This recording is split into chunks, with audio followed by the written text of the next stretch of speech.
David est devenu le pape du néoclassicisme. Et cette œuvre, le Serment des Horaces, était en fait une demande de Louis XVI et lui demande une œuvre morale, noble, où tous ceux qui regardent puissent se sentir élevés. Et il s'est inspiré d'une tragédie de Corneille en 5 actes qui s'appelle Horace. Pour la première fois, cette pièce avait été jouée en 1640 et évidemment, Corneille déjà puise son histoire dans l'Antiquité et parle de 2 clans, des Romains et des Albans, qui vont devoir s'affronter.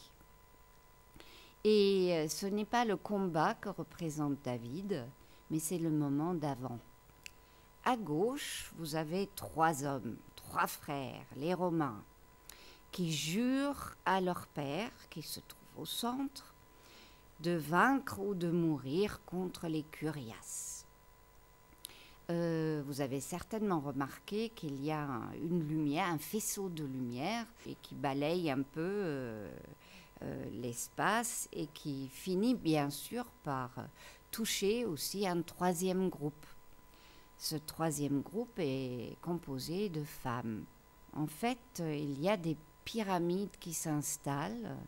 Vous avez bien d'autres triangles puisque chaque homme, jambes avancées, compose déjà en soi un triangle. Et ces triangles sont répétés 3 fois à gauche, face au père, les bras se lèvent et voilà une pyramide qui culmine en haut des épées. Et la lumière touche d'abord les casques, les épées et évidemment les corps des hommes. Ils sont beaux, musclés, décidés, courageux. Vous voyez bien que les couleurs sont très vives. Les femmes sont assises. Et vous avez ici Sabine. Sabine est albaine. Elle est mariée à Horace. Mais elle est la sœur des Curiaces. Camille est romaine. Elle fait partie des Horaces. Mais elle est promise à Curiace.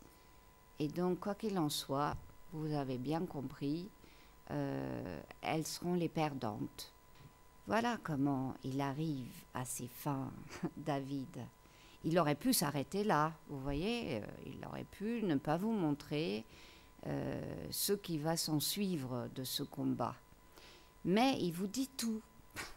Seulement, il vous impose quand même une règle de suivre ceux qui sont assez courageux pour dire il faut sacrifier l'individu au profit de la communauté.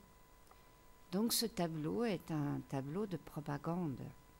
Et évidemment, ce même David, qui là sert le roi Louis XVI, va être un révolutionnaire très convaincu, voter pour la mort de Louis XVI, voter pour l'abolition de l'Académie royale, mais évidemment il va servir Bonaparte et devenir le premier peintre de l'empereur. C'est lui évidemment l'auteur du Sacre.